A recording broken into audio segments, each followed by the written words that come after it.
Hello students, कैसे हैं आप लोग। Welcome to this session. My name is doctor Kavita Rawat, your English teacher from ICT virtual classroom. Today we will continue our previous chapter, that is quality from the book honeycomb. तो बच्चों, अभी आपको clear हो गया होगा कि यहाँ पे हमने किसकी बात करी थी, गैसलर ब्रदर की, कि किस तरह से मिस्टर गैसलर जो हैं अपने जो है प्रोफेशन में किस तरह से हार्ड वर्क करते थे। इवन कभी जो है उनका मील भी स्किप हो जाता था, बट स्टिल जो है उनकी डेथ कैसी हुई थी बच्चों, स्लो स्टार्वेशन से, भूखमरी से हुई थी, डॉक्टर ने जिस तरह से बताया था। क्लियर। तो इतनी मेहनत करने के बावजूद जो है उनको अर्न जो है इतना ही होता था कि वो जो है रेंट या लेदर ही परचेस कर पाते थे। बट क्यों हुआ उनका business loss? Due to the big firms. क्योंकि बिग फर्म्स में क्या होता है बच्चों, रेडीमेड जो है आपको शूज मिल रहे हैं। क्योंकि ये क्या थे, मिस्टर गैसलर क्या थे, शू मेकर थे, जर्मन शू मेकर थे, but they settled in London. London में सेटल हो गए थे, बट वहां पे जो है उन्होंने कोई जो है साइन बोर्ड्स जो है टू अट्रैक्ट द कस्टमर्स ऐसा कुछ नहीं लगाया था। सिंपल छोटा सा लिखा था गैसलर ब्रदर, और थोड़े से जो है फ्यू पेयर्स ऑफ जो है शूज वहां पे हैंग थे विंडोज में। कोई उनका बहुत बड़ा शोरूम नहीं था, जैसे आजकल जो है लोग एडवर्टाइजमेंट करते हैं कि अपना जो है to attract the customers, but ऐसा कुछ नहीं किया था उन्होंने। सो दैट कि एक दिन जिस तरह से वो क्लाइंट को बताते हैं कि उनके जो है कस्टमर क्यों टूटे हैं या उनका बिजनेस क्यों लॉस में जा रहा है, क्योंकि जो बिग फर्म्स के हैं वो ये बॉदर नहीं करते हैं whether the quality is good और नॉट। सिंपल उनको क्या होता है टू अट्रैक्ट द कस्टमर, और क्वालिटी पे ध्यान नहीं देते, उन्हें simply they have to earn the money. Clear. तो इसी को अभी हम जो है आज today we will discuss the question answers. तो यहाँ पे आपको पता ही चल गया है कि यहाँ पे वी हैव टॉक्ड अबाउट किसके बारे में बात कर चुके हैं हम, मिस्टर गैसलर की। एक जर्मन शू मेकर थे बट सेटल्ड इन लंदन, और एक परफेक्ट आर्टिस्ट थे। तो बच्चों, चैप्टर वी कंप्लीटेड। समझी भी बच्चों, हमने जो है डिस्कस करी थी कि किस तरह से जो है मिस्टर गैसलर जो है, यहाँ पे हमने समरी के 3 पॉइंट्स डिस्कस करे थे कि Gessler brothers and the art of boot making, कि इतने परफेक्ट आर्टिस्ट थे कि उनके कभी भी जो है जो फेलियर नहीं हुए हैं, कभी भी शूज जो है हमेशा ऑलवेज शूज कैसे थे, perfectly fitting into the feet. और यहाँ पे जो है उनके एल्डर ब्रदर की बात करी है कि in their shop in London, किसके साथ रहते थे, वो live with his elder brother. तो आगे क्वेश्चन भी आएगा कि वो किसके साथ रहते थे, तो किसके साथ रहते थे लंदन में, with his elder brother. Clear. Next हमने हेडिंग पढ़ी थी कि mister Gessler grief and hard times in his life, कि जो हार्श टाइम था लास्ट में किसकी वजह था, बड़ी बड़ी जो फैक्ट्रीज थी, फार्म्स थे, उनकी वजह से। क्लियर। तो ये भी हम ऑलरेडी डिस्कस्ड। और लास्ट पॉइंट हमने डिस्कस करा था the artist and but with a bitter truth. अब क्या सच्चाई क्या थी कि स्लो स्टार्वेशन से उनकी डेथ हुई थी। Mister Gessler failed to recognise the author, जैसे हमने अभी पढ़ा था चैप्टर में कि वो जो है ही fail to recognise the author, क्योंकि इतने एज हो गए थे, इतने ऐसे ऐसे सर्कमस्टांसेस बन गए थे कि वो जो है अपनी एज से पहले ही क्या हो गए थे, एज्ड हो गए थे, ओल्ड हो गए थे। The author as usual placed his order, this time the boots were better than ever. जब भी वो आते थे और जो है शॉप में आते थे, ये नहीं था कि बार बार आते थे, सेल्डम आते थे, तो वो क्या करते थे, he ordered the pair of shoes या boots. The author one evening went personally to thank Mr. Gessler for such a splendid work. और एक शाम को जिस तरह से वो वहां पे उनकी शॉप में गए थे to thank for the splendid work, इतना अच्छा काम था कि हमेशा जो है वो शूज कैसे रहते थे, better than ever. But the name plate was missing from the shop. अब मिसिंग क्यों थी, क्योंकि दूसरे जो है कोई इंग्लिश मैन थे, वो अंदर बैठे थे और उन्होंने जो है उसको खरीद लिया था। The man informed him that Mr. Gessler had passed away and they have taken up the shop, कि उन्होंने खरीद लिया उनकी शॉप को। The man further added that Mr. Gessler died of starvation. फिर उन्होंने ऐड करा कि वो जो है भूखमरी के कारण जो है उनकी डेथ हुई, क्योंकि इतना अर्न करते थे कि वो खाली उसमें किसमें जाता था, उनके रेंट एंड लादों में। Clear. The man used to make all the boots himself. He never allowed anyone else to touch them. कई लोग होते हैं ना कि नहीं भाई अपना जो है उसको नाप ले ली और दूसरे से जो है दूसरे वर्कर से उसको बना लिया. बट यहाँ पे जो मिस्टर गैसलर थे वो किसी को जो है बनाने के लिए नहीं देते थे. शूज ही नेवर अलाउड और इवन टच भी नहीं करने देते थे anyone else to touch them. Use the finest quality और क्वालिटी भी उनकी लादर की बहुत अच्छी रहती थी और day night he worked hard to complete the orders in time. He made the best boots in London with the finest. London में यहाँ पे ऑथर ने भी बताया था जैसे हमने पहले भी पढ़ा था कि उनके अलावा जो है बेस्ट शूज जो है सबसे अच्छी क्वालिटी के फाइनेस्ट लेदर जो है कोई नहीं बनाता था in London. Everything that he earn went on paying rent. किसमें जाता था जितना अर्न करते थे रेंट में और बाइंग लेदर. ही स्किप्ड हिज मील्स और इतने डिवोटेड थे अपने काम के लिए इतना वर्क हार्ड करते थे कि सम टाइम ही स्किप्ड हिज मील्स. अपना खाना भी भूल जाते थे working for hour for each pair of boots. क्योंकि उन्हें भी लगता था कि अगर मैं ज्यादा टाइम लूंगा तो मे बी मस्त कस्टमर जो है दोबारा मेरी शॉप में नहीं आएंगे. तो वो चाहते थे as early as possible to complete the pair of boots. तो ये बच्चों समरी थी. This is the summary of this chapter. हम जो है यहाँ पे कल भी हमने कुछ क्वेश्चंस डिस्कस करे थे और कुछ बच्चों ने जो है जवाब भी दिए थे. तो अभी हम इसी को कंटिन्यू करते हैं. तो मिस्टर गैसलर एक जो है पहले जो yesterday we discuss the questions. Let's take a look. तो फर्स्ट क्वेश्चन क्या था बच्चों? What proves that mister Gessler was not an Englishman. क्या प्रूव करता है कि गैसलर जो थे इंग्लिशमैन नहीं थे. तो मिस्टर गैसलर जो है कभी जो इंग्लिश बोलते थे तो उसमें क्या एसेंस आता था कि कभी कभी इन्फ्लुएंस किससे आता था उनकी मदर टंग. क्योंकि वो क्या थे जर्मन शू मेकर थे. तो जब भी वो इंग्लिश बोलते थे तो उसमें क्या आता था मदर टंग का इन्फ्लुएंस आता था विच prove that he was not an Englishman. Where did Mr. Gessler live? कहाँ रहते थे? Mr. Gessler lived in London. In his shoe shop. What distinction of Mr. Gessler's shop had? क्या अंतर था दो औरों की शॉप में और मिस्टर गैसलर की? तो ये भी हमने कल बच्चों से पूछा था question. Mister Gessler shop didn't had any other sign except Gessler Brothers written on it. Next question, how did Mr. Gessler found that the boot was not comfortable for author? तो उन्होंने लेफ्ट बूट में ही press किया था क्योंकि इतने perfect थे इतने जो है एक्सपर्ट थे.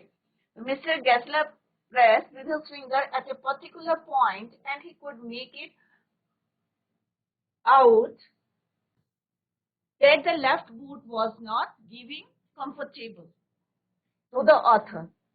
Next is किस टाइप के जो है material what material Mr. Gessler used to make the boots. तो ऑब्वियस है कैसे यूज करते थे वो finest quality leather. How did Mr. Gessler describe his brother? कैसे थे उसके ब्रदर? गुड मैन थे. He made good boots. Give an instance from the lesson that proves that Mr. Gessler was getting older. तो यहाँ तक जो हमने discuss करे थे. तो now come to the next question कि एक ऐसा इंस्टेंस बताएं from the lesson that prove. वो क्या प्रूव करता है that mister Gessler was getting older कि वो जो है और ज्यादा बूढ़े हो गए. तो जब एक बारी जो है ऑथर उनकी शॉप में गए थे तो वो उनको रिकॉग्नाइज नहीं कर पाए थे. तो mister गैसलर failed to recognize the author during his final days, which proves that he had really grown old. Next question क्या है बच्चों? अभी हम जो है एमसीक्यू क्वेश्चंस करेंगे. Why did the author went to the shoe shop for the last time? क्यों गए थे लास्ट टाइम पे वो उनकी शॉप में? The author went to the shop for the last time to thank, क्योंकि उनको थैंक करने गए थे कि for the splendid work. To thank Mr. Gessler for making the great boots or for their splendid work. Next question क्या बच्चों? Why was the name plate missing of Mr. Gessler's shop? तो mister Gessler की shop से जो है name plate क्यों miss हो गई थी? क्यों हो गई थी बच्चों? क्योंकि उनकी दुकान किसी और ने जो है the shop was taken over by another man, so his name plate was not there.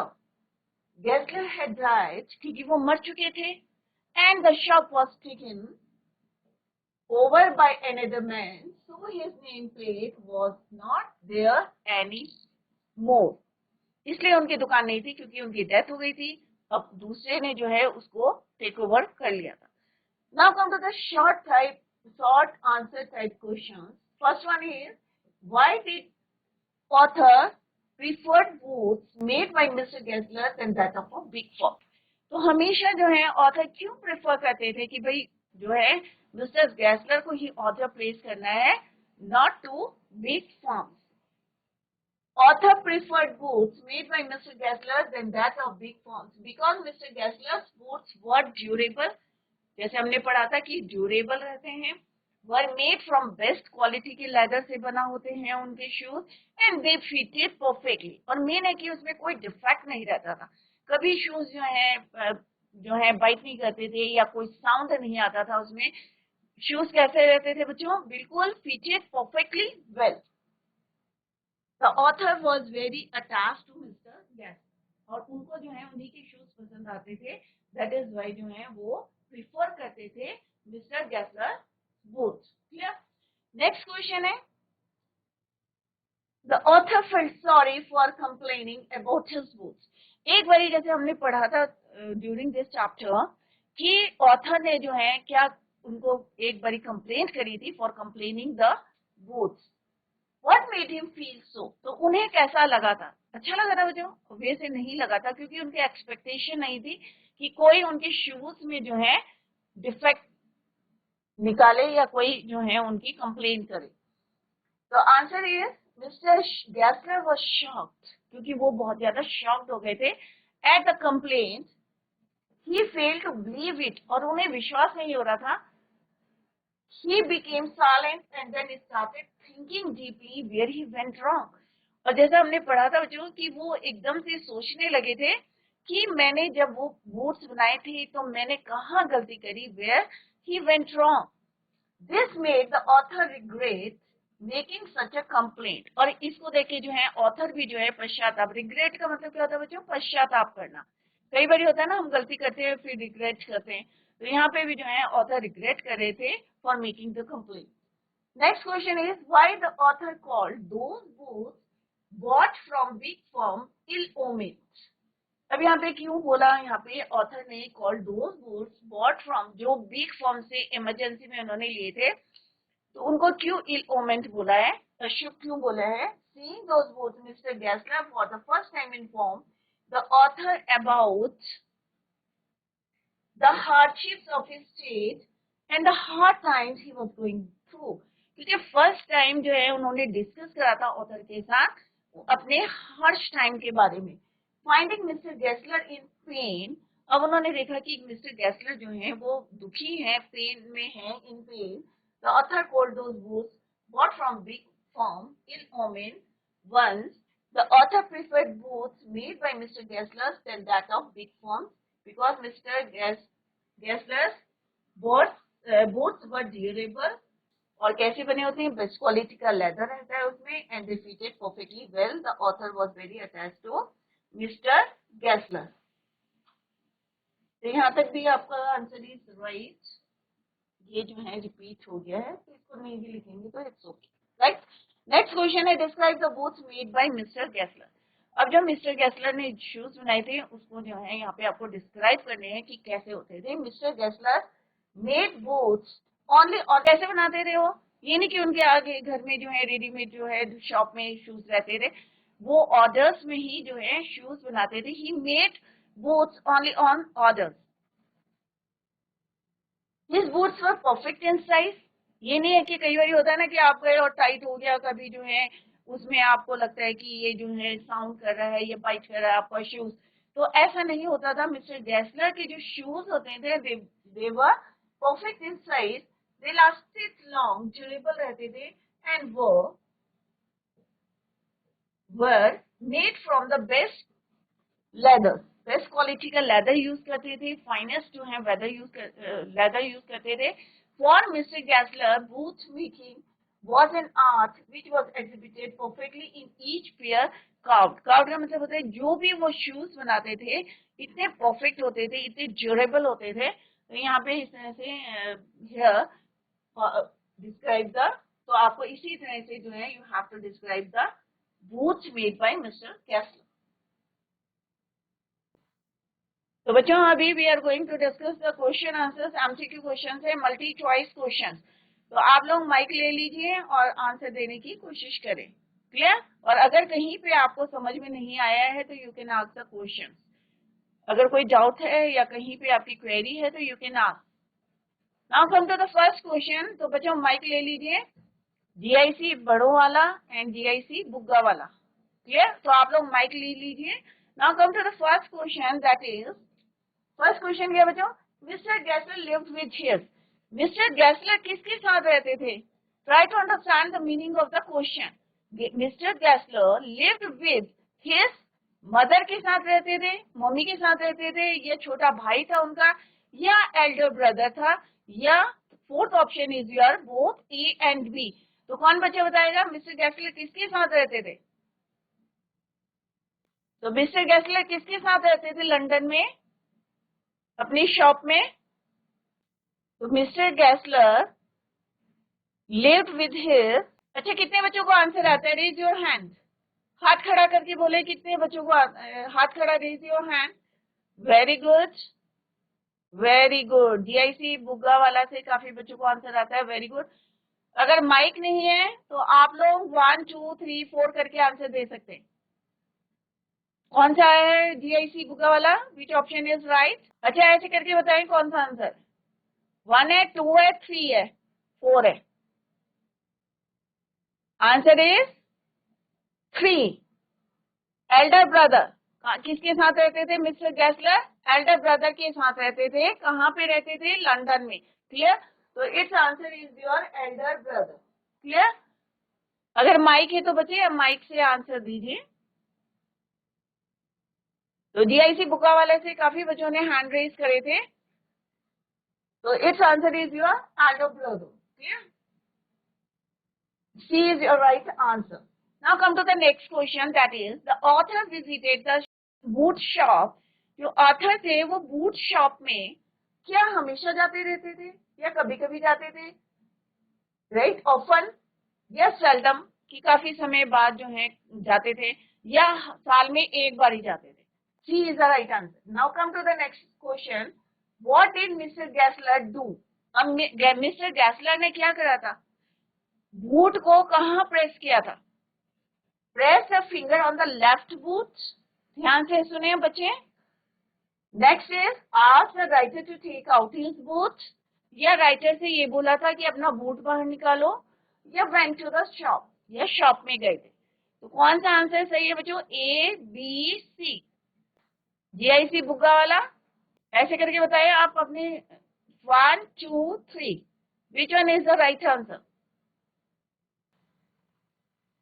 Very good, very good, very good. कौन सा बोला आपने? नहीं, रॉन्ग। किसने बोला फर्स्ट वाला आंसर? किसने बोला? इट्स आंसर इज ए। जब हमने पढ़ा था तो उस समय जो है वो इतने एक्सपर्ट थे तो उन्होंने लेफ्ट बूट में ही प्रेस किया था।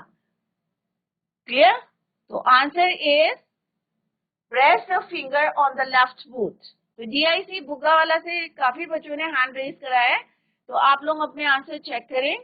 तो it's answer is press the finger on the left boot. तो उन्होंने वहीं पे प्रेस करा था जहां पे क्या था? अनकंफर्टेबल था ऑथर को। क्लियर? तो press the finger on the left boot. Clear? तो A is the right answer. इसका है C and its answer is C. तो now come to the next question. Next question है बच्चों, mister Gessler's complaint about the big firm was that they spoiled his business. तो mister Gessler की complaint क्या थी big firm से? Clear बच्चों? ध्यान से सुने कि बिग फर्म से क्या शिकायत थी, क्या कंप्लेंट थी? कि उन्होंने उनका बिजनेस जो है कम कर दिया, स्पॉइल कर दिया, खराब कर दिया है, या प्रोड्यूस वर्थलेस गुड्स, या वो जो है बिल्कुल वर्थलेस गुड्स तैयार करते हैं, या डिलीवर्ड ओनली क्वालिटी, या बोथ ए एंड बी। तो क्या कंप्लेंट थी, क्या करा था बिग फर्म्स ने? उनका बिजनेस क्या बहुत अच्छा चल रहा था, या बिल्कुल जो है स्पॉइल्ड हो गया था? तो कौन बताएगा आंसर जीआईसी बुका वाला? ए है, बी है, सी है या डी है? कौन सा आंसर है? उसका बिजनेस क्या हुआ था? क्या बहुत चलने लगा था बिग फर्म्स की वजह से? गलत आंसर है बेटा। इट्स आंसर इज उनका स्पॉइल्ड हो गया था, कम हो गया था, तभी तो वो स्टारवेशन भूख से मर गए थे, है ना बच्चे? तो it's answer is spoiled his business. कि बिग फर्म से ये क्या कंप्लेंट थी कि वो लोग क्या करते थे, रेडीमेड शूज रखते थे, क्वालिटी का उनको जो है कोई didn't bother about the quality. उनको क्या करते थे, एडवर्टाइजमेंट करते थे टू अर्न द मनी, पैसा कमाना था उनको। और इससे जो है क्योंकि ये ऑर्डर लेते थे और टाइम ज्यादा लगता था, सो दैट जो है कस्टमर्स जो है कम हो गए थे उनके, तो बिजनेस स्पॉइल्ड। स्पॉइल्ड का मतलब होता है कम हो गया था उनका, लॉस हो गया था। क्लियर? तो it's answer is spoiled his business. Clear? Next question है, the author felt pity so he ordered. अब पिटी मीन्स उन्हें जो है ऑथर को दया आई तो उन्होंने क्या किया था मिस्टर गैसलर के लिए? A pair of shoes, boots, एक पेयर दिया था, या मैनी पेयर्स ऑफ बूट, क्या बहुत सारे शू बूट्स बनाने के लिए दिए थे, या to mend the boot that creak, या ऐसे जूते बनाने के लिए दिए थे जो साउंड करते, या बोथ ए एंड बी, या और it's answer is A and B. Which one is the right answer? The author felt pity so he ordered, कि उनको उन पे दया आई तो उन्होंने क्या किया था? तो बच्चों इट्स आंसर इज उन्होंने क्या किया था? Ordered many pairs of boots, बहुत सारे पेयर्स ऑफ बूट्स जो है ऑर्डर्ड करेंगे। क्लियर? तो it's answer is B. Next question क्या है, मिस्टर गैसलर डाइट ऑफ। अब मिस्टर गैसलर की मृत्यु कैसे हुई थी, कैसे उनकी डेथ हुई थी? कॉलरा से, या स्लो स्टारवेशन से हुई थी, या रेबीज से हुई थी, या शॉक से हुई थी? तो इट्स आंसर इज भूखमरी से हुई थी, जो धीरे धीरे जो है कभी स्किप कर देते थे अपना मील, इतना हार्ड वर्क करते थे। तो यहाँ पे it's answer is slow starvation. क्या है? It's answer is B, slow starvation. Clear? तो बच्चों ये एमसीक्यू क्वेश्चन हमने अभी डिस्कस करे हैं। Now come to the next question, answers हैं एक्स्ट्रा क्वेश्चन है जो आपकी बुक में नहीं है। What was the author's opinion about Mr. Gessler as a boot maker? Author की opinion about Gessler के जो है बूट मेकिंग के लिए कैसे थे? The author was very impressed, क्योंकि वो बहुत ज्यादा इम्प्रेस थे, क्योंकि उनके शूज जो है बिल्कुल परफेक्ट होते थे, राइट? तो क्या थे? ऑथर कैसे लिखेंगे? How to write the answer? The author was very impressed with mister Gessler, he like the boot made only on order, and those boots perfectly fitted the customers. कोई शिकायत नहीं रहती थी, कस्टमर्स को क्या रहते थे, उनकी जो बनाए हुए शूज थे perfectly fitted. The boots had the best materials, और ये नहीं है कि ऐसे ही जो है लेदर लगाते थे, रफ सा या बैड लेदर, फाइनेस्ट क्वालिटी का जो है leather he use, and lasted long, he found the work mysterious and wonderful. Next question is, why did the author visit the shop so infrequently? The author visited the shop so infrequently because the boots made by Mr. Gessler brothers lasted too long. इतने durable रहते थे। अब shoes आप रोज लेने तो जाएंगे नहीं ना बच्चों, साल में 2 बार ही ले लिया या 1 बार ले लिया, तो that's the reason the boot, क्योंकि उनके बूट्स कैसे रहते थे, बहुत ज्यादा जो है lasted too long. Next question is, what was the effect on Mr. Gessler of the author's remark about a certain pair of boots? Mr. Gessler, at first time the remark unbelievable, क्योंकि उनको विश्वास नहीं हुआ था कि उन्होंने जो shoes बनाए हैं, he argued that the author might have got them wet. और उन्होंने जो है उनसे आर्गुमेंट करी थी, बहस करी थी कि मे बी आपने जूतों को जो है पानी में भिगोया होगा, that is why it creaked. He was shocked. He told the author that he will either repair them, कि या तो वो उसको रिपेयर कर देंगे, और adjust the money in his bill, या फिर उसके बिल में जो है पैसों को एडजस्ट करेंगे. Clear? Next question is, what was Mr. Gessler's complaint against the big firm? This is a very important question कि मिस्टर गैसलर की जो है बिग फर्म्स में क्या कंप्लेंट थी. तो mister Gessler complain that the big firms didn't value the money of the customers, they were capturing the market. और capturing कैसे करे थे? From the advertisement, right, from the advertisement and not from the quality of their work.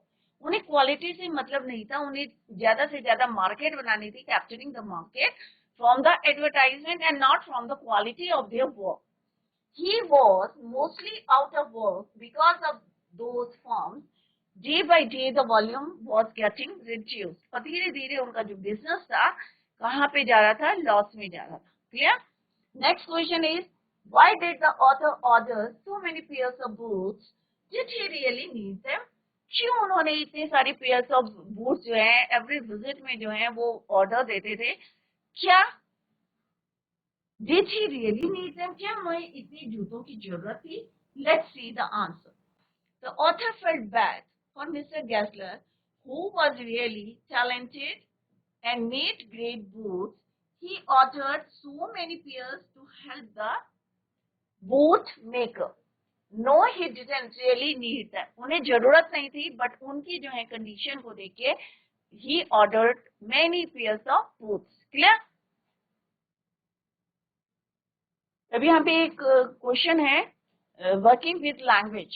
ये आपके chapter के जो है exercise के बाद है. तो यहाँ पे few phrases are given here. Study the following phrases. Phrases क्या होता है बच्चों? Group of words. क्लियर? उनको आपको यहाँ पे फिल इन द ब्लैंक्स में अप्रोप्रिएटली, ये नहीं कि इसी को करना है, अप्रोप्रिएट जो है आपको वहां पे फिल करना है.